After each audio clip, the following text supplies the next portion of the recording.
Lali-ho everyone, and welcome back to Hellblades' Retroactive Reviews, the talk show thing where I end up finding out how many ways I can put my feet out there for someone to stomp on. Today we're going to be looking at a little thin, something I wish I could do. It's Paper Mario time! So, Paper Mario was released on August 11th back in 2000 by Intelligent Systems for the N64. Originally conceived as Super Mario RPG 2, the sequel to the SNES Classic, which we will get to but later, it was dead set on proving, no quest, this console can have good RPGs. Let me show you how it's done. And it succeeded. But just how did it succeed? Well, that's what I'm here to ramble on about for nearly 10 minutes, isn't it? So, let's go! So, you know the drill, probably, by now. If not, then, hi, welcome to the review. Weird to pop in on the fourth video, but happy to have you.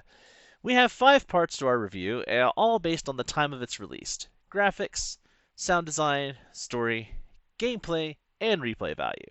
Don't forget them! Graphics, 8 out of 10. So, the paper aesthetic is super cute and fun. The graphics are really smooth. There's barely any lag in the game, with a few exceptions to a couple of the heavier screens. The characters are fun, there's some nice variety. The downsides? Well, if I'm being honest, there's a couple of areas that just kind of feel copy and pasted by the end of the game. And also, Mario's eyes look soulless. Don't let him stare into your depths. You'll never unsee it. Sound design, 8 out of 10. Sound 4, music 4. The music is so chipper and upbeat. The boss fight themes really feel perfect for who they play for, and even Bowser himself, because let's face it, it's no spoiler that Bowser's here and he's a boss, has one of the best themes he's ever had. Look, I love Ultimate Koopa from Super Mario 64 as much as the next person, but this, I admit, it's better. The sound design is pretty nice too. The sound effects match well. The special badges you get a chance to change the effects of Mario's attacks are fun. I think if I had a complaint about it, it's just the fact that I always mix it up with TTYD, so I mean... Story, 6.4 out of 10. Story, 7. Lore, 5. World building, 7. No one played Mario games for their story, HB, I hear you scream, like the rest of the internet. To which I say, I do. So there. The story is actually pretty interesting. Mario getting trounced from the start and having to save the world from falling apart is a pretty good story. I would say that it gives enough world building to slowly introduce exactly why it's a problem that Bowser's done what he's done. The biggest hurdle the game faces is really just that, well, it's a Mario game. There's not a lot of lore to work with, or rather, there's not a lot of lore to work with that hasn't been retconned like 30 years ago. So 5 years before this game came out. I feel old suddenly. Gameplay, 7 out of 10. This game makes combat fun and interesting. Admittedly, it's just taking what its predecessor, Super Mario RPG, did and refining it further, but that's exactly what a sequel is supposed to do, so you won't hear me complaining. Mostly unique combat actions to different types of attacks, simplified numbers to make the game approachable by younger children, and nothing too dangerous for them, while still staying interesting for adults too. Honestly, it nailed a lot.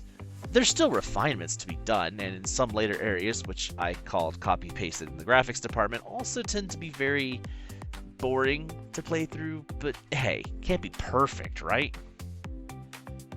Replay, 6 out of 10. This game does have a few very fun challenges you can do, and sometimes it's just fun to go through and do the bosses differently, not just for challenge runs. Also, being able to refight the bosses, period, or experience some of the zany dialogue. And if you like speedrunning, yeah, it's a decent game to revisit. It's only 6 because it's compared to the replay value of other RPGs that already existed, honestly. Overall, 7. Grade B. This was a start to a new series, and it showed us that paper was the way forward. Fun NPCs, great bosses, a general combat mechanic that made turn-based combat more fun. This game had it all for its time. Yeah, we have hindsight telling us that it would soon be one-upped, but again, that's what sequels are supposed to do. So, spoiler alert time, but what oh what can we talk about in greater detail? Let's begin with the partners. Goombario is often considered by a lot of people, especially speedrunners, to be deadweight. Mario can do everything he does combat-wise, but better. And I get it. But personally, I love the idea of Tattle.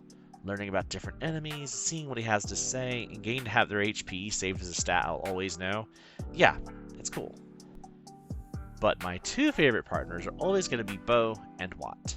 They are both great girls, and yes, I know, Watt is called a boy by the American translation, and in the Super Block specifically, but she is canonically a girl. Anyway, Bo just bewitched slaps the enemies like they tried to cop a feel, and her personality is amazingly sassy. And Watt's just an innocent little snuggly puff of energy. That also ignores defensive enemies, so, it's literally a win-win. And then there's the bosses. The Koopa Bros set the tone, but Lava Piranha is the go-to for best boss, for me personally. Not because he's difficult, because in all honesty he's a pushover, but because he just oozes with threat. It reminds me of the Piranha Plant boss in Yoshi's Island with the vines spinning around the foreground and stuff. I loved that fight and concept as well. Specifically, the concept.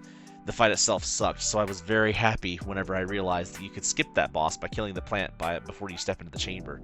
And it even has special dialogue. It's really funny. Anyway, can't we just say that Bowser kept his Super Mario RPG personality almost perfectly here? Like, he's just stupid enough to be lovable, but smart enough to be a dangerous villain. I really do love modern Bowser as he's seen in the RPG games. However, the one thing that I hit on, not once, but twice in the main review, is, well, to some extent the Lava Island's jungle, but flower fields. I hate how the place is all the same. I hate the Bazap enemies, and I hate backtracking. With that reference aside, no, it's not as bad as it sounds, but I can't stand going back and forth between all the flowers just to get one item. And the bees that can take you out super fast if you can't perfectly time a guard against their attack is just mean-spirited. Especially with their fast overworld sprites, by the way. It had some weird padding in that chapter. At least the next one was a good chapter. And that's going to do it for me, though, folks.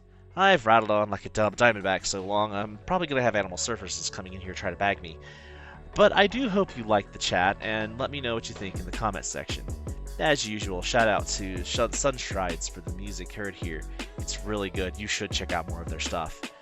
Until next time, we hope to see you again. Later!